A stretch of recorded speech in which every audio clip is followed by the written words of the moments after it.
बच्चों, let's read the following question. Following question में मैं डायरेक्शंस दिए हैं। Each of these questions contain two statements, assertion and reason। Question में two statements हैं, one is assertion, second is reason। Each of these questions also has four alternative choices, only one of which is the correct answer। Question में four alternative choices है जिनमें से just एक correct है। choices क्या है? A, B, C and D। We have to select one of the codes। हमें एक code select करना है from A, B, C and D।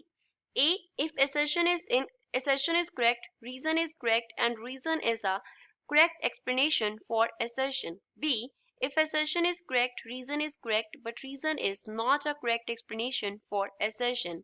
C, if assertion is correct, reason is incorrect and D, if assertion is incorrect and reason is also क्या है हमारे पास incorrect है।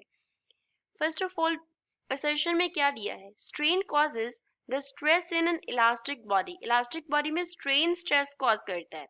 Reason, an elastic rubber is more plastic in nature। elastic rubber जो है वो plastic होता है nature में। First of all, we will talk about the key concept used in the question। इस question में क्या key concept use हो रहा है? पहले हम बात करेंगे प्लास्टिक एंड इलास्टिक बॉडीज के बारे में। प्लास्टिक बॉडी क्या होता है? जब हम बॉडी के ऊपर से डीफॉर्मिंग फोर्स रिमूव कर लेते हैं, डीफॉर्मिंग फोर्स रिमूव कर लेते हैं तो बॉडी जो है वो अपना original shape and size regain नहीं करता। Body does not regain its original shape and size। original shape and size। Body अपना original shape and size regain नहीं करता जब हम डिफॉर्मिंग फोर्स को रिमूव कर लेते हैं एंड उस बॉडी को हम क्या बोलते हैं? प्लास्टिक बॉडी बोलते हैं। एंड इसका रिवर्स इलास्टिक बॉडी जो है वो क्या कर लेता है? अपनी original shape and size regain करता है। इलास्टिक बॉडी क्या होता है? When deforming force is removed, deforming force is removed। अगर हम deforming force को remove कर लेते हैं, body does regains, body क्या कर लेता है? regain करता है। body regains its original shape and size, original shape and size. Body अपना original shape and size regain कर लेता है। That body is known as elastic body.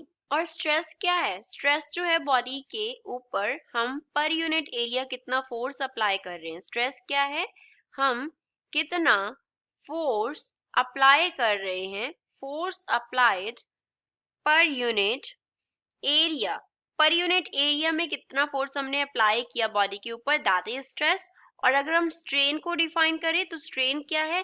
Strain होता है कि डीफॉर्मिंग फोर्स की वजह से, डीफॉर्मिंग फोर्स की वजह से कितना चेंज आया शेप एंड साइज में, कॉन्फ़िगरेशन में चेंज कितना आया, change in configuration.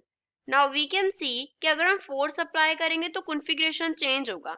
It doesn't mean कि अगर कॉन्फ़िगरेशन चेंज हो रहा है तो change in configuration force apply करेगा। नो, हम डिफॉर्मिंग फोर्स अप्लाई करेंगे, मीन स्ट्रेस अप्लाई करेंगे एंड उसकी वजह से क्या कॉज होगा? स्ट्रेन कॉज होगा। तो स्ट्रेन स्ट्रेस कॉज नहीं करता इलास्टिक बॉडी में। इलास्टिक बॉडी के ऊपर जब हम स्ट्रेस अप्लाई करते हैं वो स्ट्रेन कॉज करता है। तो असर्शन क्या हो गया? रॉन्ग हो गया। Reason, elastic rubber is more plastic in nature. अगर रबर इलास्टिक होगा दैट मीन्स वो अपना ओरिजिनल शेप एंड साइज क्या करेगा? रीगेन करेगा, तो वो प्लास्टिक नहीं होगा। So this is also incorrect, which means we will select D code as the correct answer. assertion is incorrect and also reason is incorrect। I hope you understood well. Thanks.